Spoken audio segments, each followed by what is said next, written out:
고린도전서 15장 12절로 18절까지의 말씀, 우리 다 같이 한 목소리로 합독하겠습니다. 고린도전서 15장 12절로 18절입니다. 그리스도께서 죽은 자 가운데서 다시 살아나셨다 전파되었거늘 너희 중에서 어떤 사람들은 어찌하여 죽은 자 가운데서 부활이 없다 하느냐. 만일 죽은 자의 부활이 없으면 그리스도도 다시 살아나지 못하셨으리라.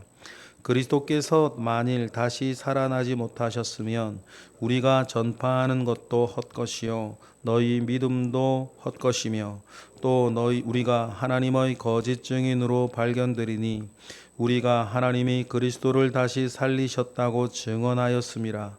만일 죽은 자가 다시 살아나는 일이 없으면 하나님이 그리스도를 다시 살리지 아니하셨으리라. 만일 죽은 자가 다시 살아나는 일이 없으면 그리스도도 다시 살아나신 일이 없었을 터이요. 그리스도께서 다시 살아나신 일이 없으면 너희의 믿음도 헛되고 너희가 여전히 죄 가운데 있을 것이요. 또한 그리스도 안에서 잠자는 자도 망하였으리니 만일 그리스도 안에서 우리가 바라는 것이 다만 이 세상의 삶뿐이면 모든 사람 가운데 우리가 더욱 불쌍한 자이리라. 그러나 이제 그리스도께서 죽은 자 가운데서 다시 살아나사 잠자는 자들의 첫 열매가 되셨도다. 사망이 한 사람으로 말미암았으니 죽은 자의 부활도 한 사람으로 말미암는도다. 아담 안에서 모든 사람이 죽은 것 같이 그리스도 안에서 모든 사람이 삶을 얻으리라. 그러나 각각 자기 차례대로 되리니 먼저는 첫 열매인 그리스도요 다음에는 그가 강림하실 때에 그리스도에게 속한 자요 그 후에는 마지막이니 그가 모든 통치와 모든 권세와 능력을 멸하시고 나라를 아버지 하나님께 바칠 때라. 그가 모든 원수를 그 발 아래에 둘 때까지 반드시 왕노릇 하시리니 맨 나중에 멸망받을 원수는 사망이니라.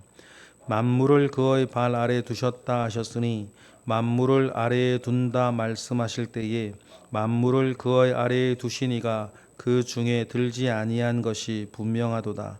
만물을 그에게 복종하게 하실 때에는 아들 자신도 그때에 만물을 자기에게 복종하게 하신 이에게 복종하게 되리니 이는 하나님이 만유의 주로서 만유 안에 계시려 하심이라. 아멘.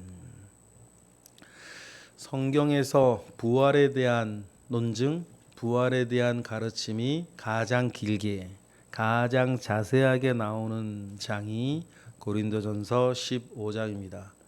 고린도전서 15장만큼 길고 자세하게 부활이 무엇인지에 대해서, 부활에 대한 믿음에 대해서 말씀하고 있는 곳이 성경 어디에도 없습니다.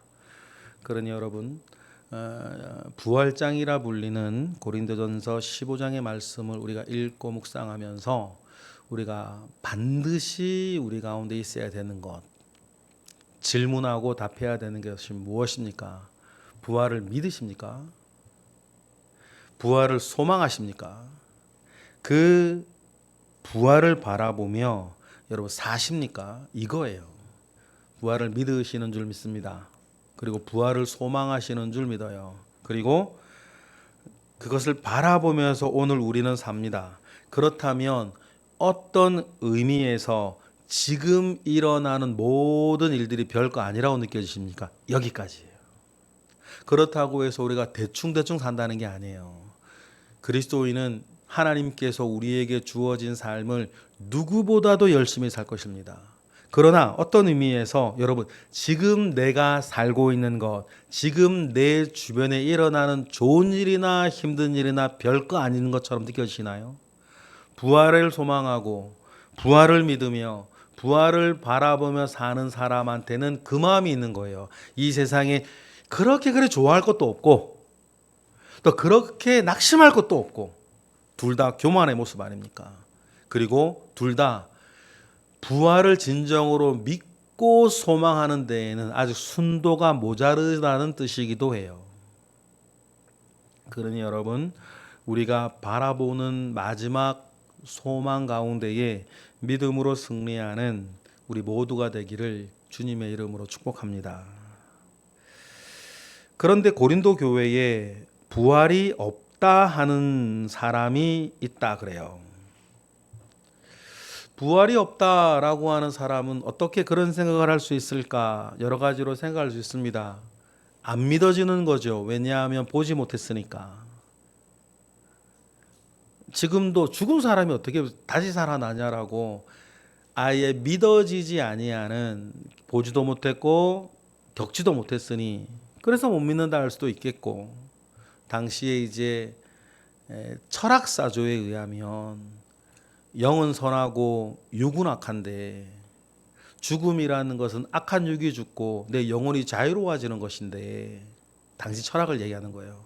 어떻게 악한 육이 다시 부활해서 감옥과 같은 이 육신 가운데에 이 선한 영이 다시 들어가겠냐라고 하는 그 사조가 있으니 경험으로도 못 믿겠고 당시에 유행하는 철학으로도 못 믿겠고. 그런데 이상하단 말이에요. 12절의 말씀이 그거 아닙니까? 그런데 너희들이 맨 처음에 죽은 자 가운데서 다시 살아나셨다라고 하는 그리스도를 맨 처음에 그 복음을 듣고 예수 믿었는데, 예수 믿고 나서 없다 말하는 거죠. 정신 차려 보니까 없는 거 아니에요. 예수 믿고 정신 차려 보는 건 없는 거 아닙니까? 여러분 그거 조심하셔야 돼요. 예수 믿고 은혜 받고 정신 차려 보니까 돈이 필요한 거고, 예수 믿고 정신 차려 보니까 뭐가 필요한 거고, 예수 믿고 정신 차려 보니까는 부활이 없다 말하는 거예요. 분명하게 13절부터 바울이 이야기하지 않습니까? 예수의 부활은 있다는 것과 예수의 부활과 우리들의 부활이 가지고 있는 밀접한 관계, 끊을 수 없는 관계에 대해서 13절부터 19절까지 바울이 그래서 목 놓아 외치는 거 아닙니까? 그래서 13절 읽어볼까요? 시작. 만일 죽은 자의 부활이 없으면 그리스도도 다시 살아나지 못하셨으리라. 그런데 바울이 그리스도가 다시 살아나셨다라고 하는 것을 어떻게 확신해요? 그 무엇보다 확실한 확신은 자기가 만난 거 아닙니까? 만삭되지 못한 자기에게도 보이셨고, 이거 환상 아니에요? 환영 아닙니까? 종교적 황홀경 속에 일어난 그런 거 아니에요? 그런데 게바에게도 보이고 야고보에게도 보이고 12사도에게도 보이고 심지어는 500여 형제에게 일시에 보이고, 환영이 아니라는 거죠. 꿈이 아니라는 것입니다. 만약에 그럼에도 불구하고 부활이 없다라고 하면 우리가 지금, 우리도 마찬가지예요. 저와 여러분도 마찬가지. 우리가 지금 믿는 이 믿음 생활은 뭐예요? 우리가 철학 공부하는 것도 아니고 윤리 공부하는 것도 아니고 교회 와서 여러분 수고하고 헌신하고 하면 돈이 생깁니까? 뭐 떡이 생깁니까? 우리가 믿음이 우리에게 지향하는 소망, 믿음이 우리에게 품게 하는 사랑 때문에 마치 집에서 우리가 집안 살림하는 것처럼 바깥에서 돈 벌어가지고 하나도 아까워하지 아니하고 집안의 식구들을 위해 다 쓰는 것처럼 돈을 쓰고 시간을 쓰고 재능을 쓰고 봉사하고 헌신하고 수고하고 옥신각신 우리 가운데 이렇게 있는 것은 우리 믿음이 지시하고 있는 소망과 우리 믿음이 품게 한 사랑 때문인 거예요. 만약에 그 외에 다른 이유가 생겨버리면 진실된 마음 가운데에 깨어있지 못하고, 좀 이상한 얘기긴 한데 정신 차린 거 아니에요. 죄악된 본성 가운데 정신 차린 거. 그러니 부활이 없다 말하는 사람한테 사도 바울이 14절처럼 말하는 거 아닙니까? 14절 읽어볼까요? 시작. 그리스도께서 만일 다시 살아나지 못하셨으면 우리가 전파하는 것도 헛것이요 너희 믿음도 헛것이 아니겠냐. 우리의 믿음이 이 땅 가운데에서 어떻게 잘 사냐, 바르게 사냐, 윤리적인 얘기, 복되는 얘기, 뭐 그런 얘기 하려고 우리가 여기에 모이는 게 아니니까. 그럼 만약에 자기 자신은 뭐예요? 사도 바울은 뭐 예를 들어 여러분들도 마찬가지시지만 평생 강단에서 주님의 말씀을 전하는, 그럼 저는 뭐예요? 그죠? 15절 읽어보겠습니다. 시작. 또 우리가 하나님의 거짓 증인으로 발견되리니 우리가 하나님이 그리스도를 다시 살리셨다고 증언하였음이라. 만일 죽은 자가 다시 살아나는 일이 없으면 하나님이 그리스도를 다시 살리지 아니하셨으리라. 그러니까 죽은 자가 살아나는 일은 있다는 거예요. 16절 시작. 만일 죽은 자가 다시 살아나는 일이 없으면 그리스도도 다시 살아나신 일이 없었을 것인데, 그럼 다시 한번 반복. 그러면 우리가 지금 믿고 있고 우리가 말하고 있고 우리가 소망하는 것은 뭐가 됩니까? 17절 시작. 그리스도께서 다시 살아나신 일이 없으면 너희의 믿음도 헛되고 너희가 여전히 죄 가운데 있을 것이다. 왜 죄 가운데 계속 있는 거예요? 성경의 가르침에 우리가 생각해 보니까 죄 때문에 사망이 왔는데 죄가 해결되면 사망이 해결돼야 된단 말이에요. 원인과 결과가 있어. 인과관계가 있으니까. 그러면 예수 그리스도께서 십자가에서 우리의 죄를 다 씻어 주셨다면서요. 다 용서해 주셨다면서요. 그래서 의롭다 칭하신다면서요. 그러면 죄의 삭시 사망이면 죄가 사라지면 사망도 사망이 돼야 된다. 사망의 죽음. 만약에 그런 것들이 없으면 우리가 알고 있는 우리 교회가 그동안 떠나보내었던 믿음 안에서 보내었던 많은 그리스도인들도 18절 어떻게 되는 거예요? 시작. 또한 그리스도 안에서 잠자는 자도 망한 거 아니냐. 사망 가운데에 예수 안에서 죽은 자들이 그러면 다 망한 거 아니냐. 그래서 성경은 주 안에 죽은 자들을 죽었다 그러지 아니하였고 쉰다 그러는 거예요. 어떤 사람에게는 죽음이 마침표겠지만 여러분 꼭 기억하십시다. 저와 여러분에게는 죽음이라는 것이 마침표가 아니라 쉼표다. 그래서 주님도 죽은 자들을 공생애 주께 뭐라고 부르셨냐면 잔다 그랬어요. 예수님의 생애를 보면 한 말씀 한 말씀도요 허투루 하시는 일이 없어요. 무언가 나중에 복음이 다 완성되어지고 무언가 깨달았을 때 사람들이 알으라고, 사람들이 죽은 자를 잔다고 했을 때 비아냥거리고 조롱할 때에도 주님은 잔다 그랬단 말이에요. 그러면 잔다라고 말씀하셨던 주님의 의도를 우리가 알아야 되는 거잖아요.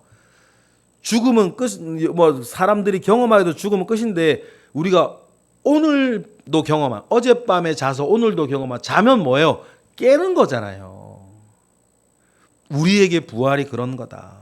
그래서 주님은 잔다 하셨고 성경은 쉰다고 말하는 겁니다. 그러니 만약에 부활이 없다 손치면 세상 사람들은 제 멋대로 살기라도 했지. 19절 읽어볼까요? 시작. 만일 그리스도 안에서 우리가 바라는 것이 다만 이 세상의 삶뿐이면 모든 사람 가운데 우리가 더욱 불쌍한 자니라. 그렇죠. 세상 사람들은 자기 마음대로 살기라도 했지. 우리가 바라는 것, 이 땅의 삶뿐이면, 여러분 가끔 이 생각하거든요. 그럼 뭔 눈치를 보면 살겠어요? 전 이 땅의 삶뿐이라면 저는 닥치는 대로 살 것 같아요. 닥치는 대로 살죠. 우리가 이 땅의 삶뿐이라면. 그러나 중요한 게 뭡니까? 20절부터 다 같이 시작. 그러나 이제 그리스도께서 죽은 자 가운데서 다시 살아나사 잠자는 자들의 첫 열매가 되셨다. 할렐루야. 첫 열매라고 표현하는 이유가 있는 거죠. 그리고 얘기를 해요. 한 사람으로 말미암아 죽음이 들어온 것처럼 한 사람으로 말미암아 부활될 거다. 영적인 원리를 설명을 해요. 아담 안에서 모든 사람이 죽었듯이 예수 안에서 모든 사람이 살아날 것인데 첫 열매라고 말하는 건 뭐 때문이에요? 23절 보실까요? 시작. 그러나 각각 자기 차례대로 되리니 먼저는 첫 열매인 그리스도요 다음에는 그가 강림하실 때에 그리스도에게 속한 자. 그래서 첫 열매, 저와 여러분은 그 다음 두 번째 열매. 그리고는 부활하셔서 부활하신 주님이 이 땅에 다시 올 때에 이 땅에서 주님을 대적하는 모든 것들을 멸하시고 왕노로 하실 텐데 그때 26절 세 번째 시작. 맨 나중에 멸망받을 원수는 사망의 부활로. 그래서 영생의 반대말은 영사 아니겠습니까? 그리고는 부활하여서 우리 주님 왕노로 탈 때에 모든 것을 자기 발 아래 두실 때 27절 읽어볼까요? 시작. 만물을 그의 발 아래 두셨다 하셨으니 만물을 아래에 둔다 말씀하실 때에 만물을 그의 아래에 두시니가 그 중에 들지 아니한 것이 분명하도다. 만물 가운데 죽음도 있는데 만물을 발 아래 두신 분이 죽음 아래에 있겠냐? 죽음이 그분 발 아래에 있지. 모든 육신도 사람들이 왜 죄악되다 느끼고 영혼의 감옥처럼 느끼는가?